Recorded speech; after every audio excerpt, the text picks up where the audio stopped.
हरे कृष्णा। तो आप सभी को स्वतंत्रता दिवस की ढेर सारी शुभकामनाएं। आप सब जानते हैं कि हमारा देश भारत 1947 15 अगस्त को आज़ाद हुआ और आज़ादी के लिए बहुत सारे वीरों ने अपनी जान की कुर्बानी दी। ऐसा कहा जाता है कि आज़ादी हमें 1947 में नहीं मिली। ये जो भारत देश है, जिसे पृथ्वी माता भी कहते हैं, ये भारत जो पूरा संपूर्ण भारत हमारा पहले पूरा विश्व भारत ही कहलाता था। और इस पृथ्वी को सबसे पहले जो आज़ादी दिलाई थी, वो आज़ादी दिलाने वाले हमारे भगवान श्री वराह देव थे। आप सब जानते हैं कि हिरण्याक्ष के आतंक से माता पृथ्वी को गर्भोदक सागर में जब हिरण्याक्ष लेकर चला गया था, तो भगवान वराह देव ने माता पृथ्वी को आज़ाद कराया था। तो हमारा जो पुरातन इतिहास है, हमें जो आज़ादी मिली है, वो भगवान वराह देव ने दिलाई थी। हाँ, उसके बाद अंग्रेज़ों से और मुग़लों से हमें आज़ादी दिलाने के लिए हमारे बहुत सारे वीरों ने अपनी जान की कुर्बानी दी। उनका भी हमें साधुवाद देना चाहिए। खास करके इस भारत भूमि का इतना बड़ा महत्व क्या है कि कहते हैं कि इस भारत को पूरा विश्व उनका पालन करता है, उनका अनुसरण करता है। तो ऐसा क्या है खास हमारे भारत देश में? तो भारत का इतिहास देखें तो यहाँ पर ऋषि मुनि संत महात्मा स्वयं भगवान के सारे अवतार भारत में ही अवतरित होते हैं।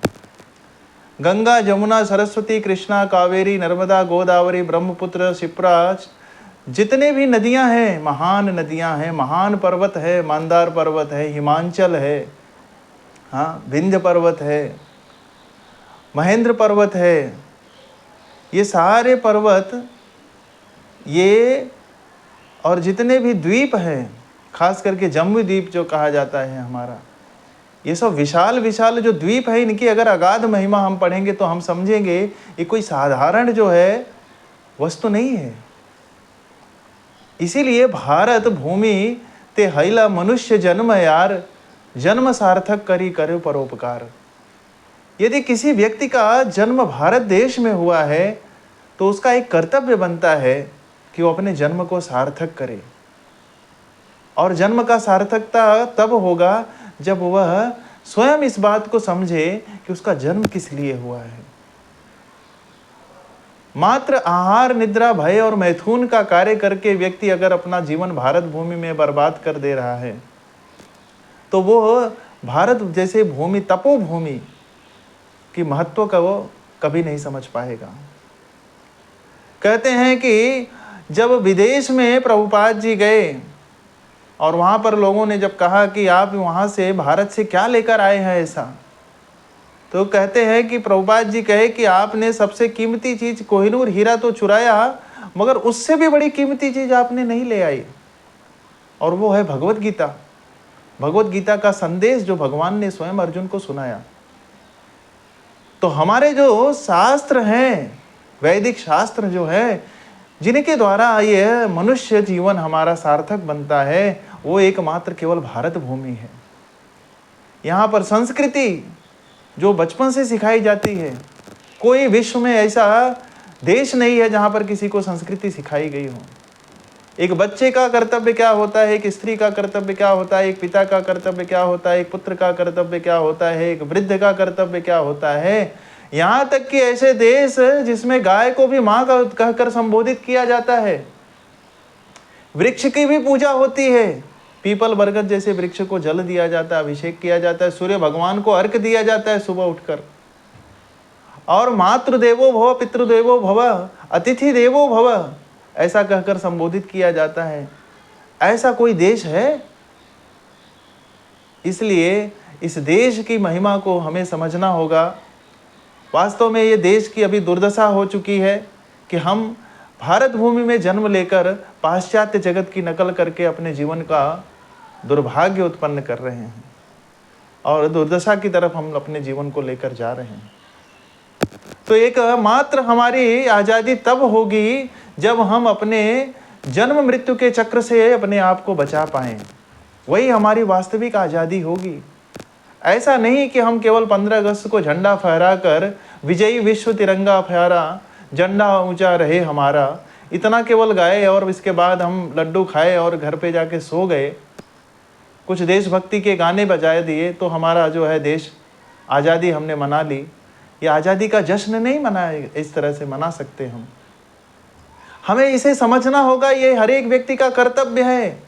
एक शिक्षक के रूप में, एक किसान के रूप में, एक विद्यार्थी के रूप में, एक गृहस्थ के रूप में, ये हर एक व्यक्ति का कर्तव्य है कि इस जन्मभूमि को कुछ जो उसका कर्ज है उसको चुकाने के लिए उसे अपना उत्तरदायित्व तो समझना चाहिए और अपने कर्तव्य को समझकर हर एक व्यक्ति को भगवान की भक्ति में उसे जोड़ना चाहिए, जिससे वो अपने कर्तव्यों को ठीक प्रकार से समझे।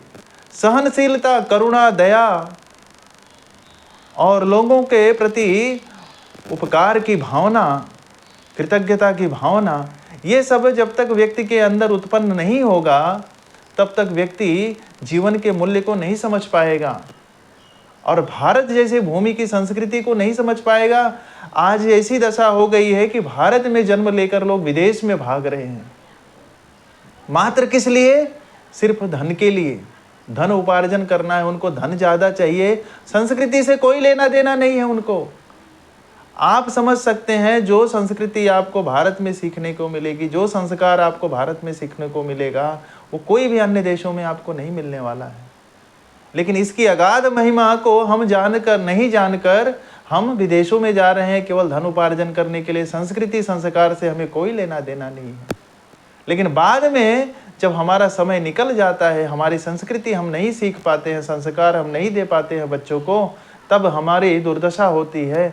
तब शायद हमें याद आता है कि शायद अगर हम भारत भूमि के महत्व को समझते, भारत की संस्कृति को हम समझते, तो आज ऐसे दिन देखने ना पड़ते।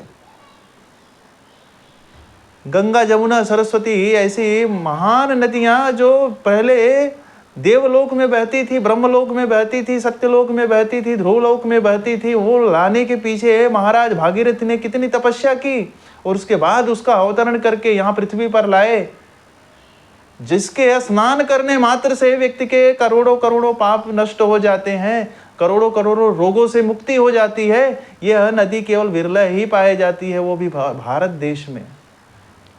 ऐसे तो नाइल नदी और कितनी बड़ी बड़ी नदियाँ, थेम्स नदी, कितनी बड़ी बड़ी नदियाँ होगी विश्व में, मगर कोई जाकर वहाँ स्नान करके रोगों से मुक्त नहीं हो सकता, अपने पापों से मुक्त नहीं हो सकता। उसके लिए उसको गंगा स्नान करने के लिए आना पड़ता है। हम सभी जानते हैं महाकुंभ प्रयाग, जो विश्व स्तर का इतना बड़ा कुंभ लगता है, करोड़ों की संख्या में लोग आते हैं वहाँ पर स्नान करने के लिए। तो इसीलिए हमें भारत की महिमा को समझना होगा और भारत को और सोने की चिड़िया बनाने के पीछे हम सब का अपना कर्तव्य समझना होगा। भारत सोने की चिड़िया थी, सोने की चिड़िया है और भविष्य में सोने की चिड़िया हो सकती है यदि हर एक व्यक्ति अपना कर्तव्य समझे और भारत के प्रति, संस्कृति के प्रति और वैदिक जो हमारे संस्कृति है, वैदिक जो हमारे शास्त्र है, उनके प्रति अगर व्यक्ति अपनी जिम्मेदारी को समझे तो यह व्यक्ति का कर्तव्य बनता है कि वो अपने साथ साथ में लोगों के प्रति भी उसके करुणा के रूप में उसको ज्ञान प्रदान करे और यही सबसे बड़ा जो है उपकार होगा। हम अपने संस्कृति को समझे और दूसरों को समझाए, शास्त्र को पढ़े और दूसरों को पढ़ाए। गीता, भागवत, रामायण इत्यादि जो शास्त्र इतने सारे हैं, पुराण इतने सारे हैं, उपनिषद इतने सारे हैं, हम समझ कर लोगों को समझाए और अपने जीवन को सार्थक बनाए। तभी हम असली स्वतंत्रता को प्राप्त कर सकते हैं, क्योंकि हम जन्म मृत्यु के चक्र से आदि दैविक, आदि भौतिक और आध्यात्मिक क्लेश से मुक्त हो सकते हैं। आज व्यक्ति के पास सब कुछ है लेकिन फिर भी तनाव में जीवन जी रहा है, तो कैसे आज़ादी मिल सकती है उसे? तो आज़ादी हमें तभी मिलेगी जब हम भगवान के प्रति शरणागत होंगे। कहते हैं भगवान के प्रति शरणागत व्यक्ति जो होता है वह निश्चित रूप से मुक्त आत्मा होता है, नहीं तो हम बद्ध आत्मा बन के रहेंगे, कभी हम आज़ाद नहीं हो पाएंगे। तो आप सभी को फिर से एक बार स्वतंत्रता दिवस की ढेर सारी शुभकामनाएं। तो सभी से यही विनम्र निवेदन है कि अपनी संस्कृति को समझे, समझाए और अपने जीवन को धन्य बनाए। हरे कृष्णा।